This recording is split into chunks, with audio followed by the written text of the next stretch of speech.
My name's Randy Hillier.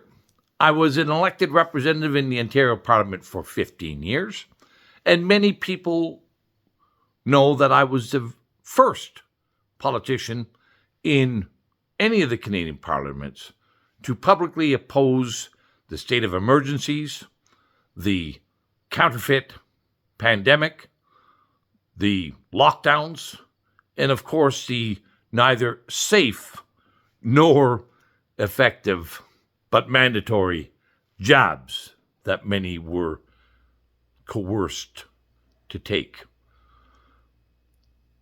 My last two substacks talked about how this counterfeit pandemic was both a medical experimentation, but also a military operation, as the deep state, those partners, the administrative state, the political parties, and the wealthy corporate partners, are allied in an attack against people. But take a look and watch the Tucker Carlson interview with Casey in Calamines, as they really go into detail and explain how this coalition has co-opted, corrupted the food and pharma to addict people to a unhealthy and dangerous diet and lifestyle. How they are far more profitable when you are ill, when you are unhealthy, than, of course, if you were healthy. They make money, and lots of money, by encouraging you to act in a way that will make you sick and ill and chronically. So take a look at that. And they go into great detail and explain how people have been incented that their lifestyle is the cause of this explosion in obesity, diabetes, Alzheimer's, infertility, the addiction to lifelong medications for these chronic illnesses. And we can also see how this has actually been amplified after the mandatory injections. These rates on these chronic illnesses are actually substantially being amplified. Alzheimer's, infertility, cancers, strokes, heart disease are all off the charts since we cured the pandemic with these mandatory injections. Of course, my tongue is planted firmly in my cheek when I say that cure.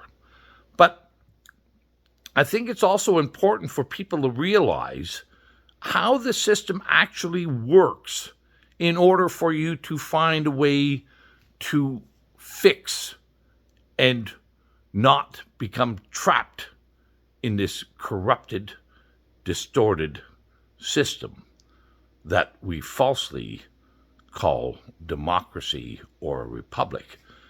And I'll draw your attention to a couple of things. In my last Substack, I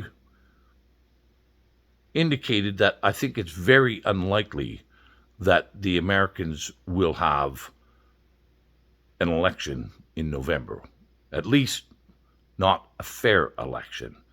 And I indicated that the increasing wars in the Ukraine, the Middle East, and the potential for another virus or pandemic are very likely.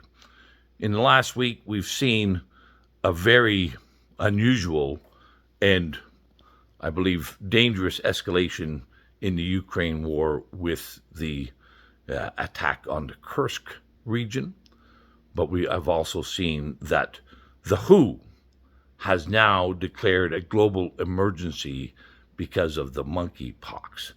And of course, we know that the monkeypox is not transmitted through airborne droplets.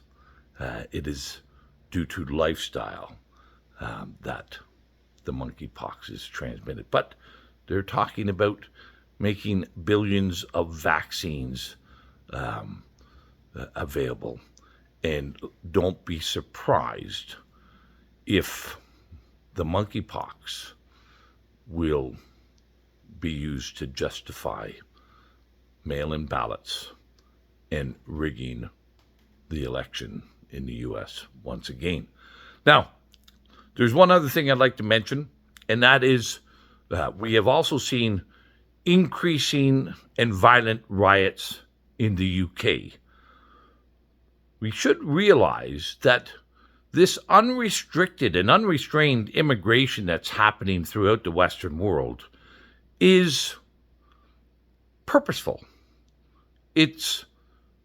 There is a reason why we are permitting millions of undocumented, unregistered, and unlawful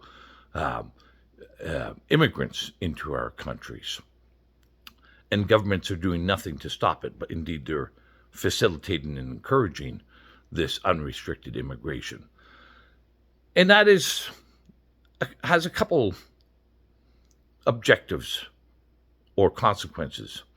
First, as we've seen in the UK, the violent riots, it ought to be obvious that the unrestricted immigration will lead to destabilizing communities and heightened divisions in society. But it also obscures, to a large degree, the excess mortality that we've been experiencing and will continue to experience as a result of the mandatory injections. But it also, another great objective of unrestricted immigration is this Ponzi scheme that we call democracy, this deep state alliance and collaboration, requires more suckers to be brought in to the Ponzi scheme.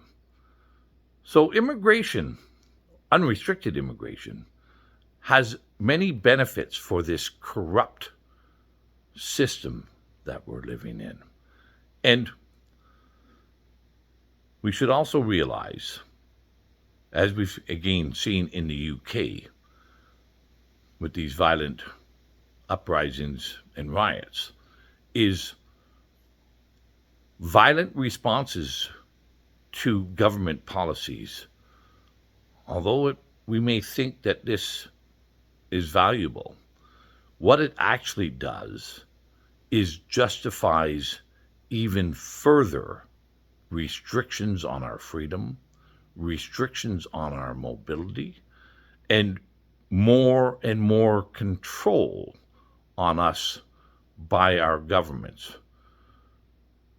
The only real solution or action that we can take that will be effective is peaceful, nonviolent, civil disobedience to the tyranny and the corrupt political system that we have. There is nothing that threatens or endangers a corrupt government as peaceful, nonviolent, civil disobedience. I hope you can join me later this month. I'll be in Elmer, Ontario with Pastor Henry Hildebrandt on August 26th. I'll also be in the Niagara region on August 27th. Both these events will be fundraisers for my legal defense against this corrupt legal machine and political monster that we now call democracy. Thanks for joining me, and Follow my Substack. It's uncensored, one of the few platforms that are uncensored these days. But I'm also on YouTube, Facebook, Twitter, and Instagram. See you in Elmer or Niagara or on my next Substack. Thank you very much.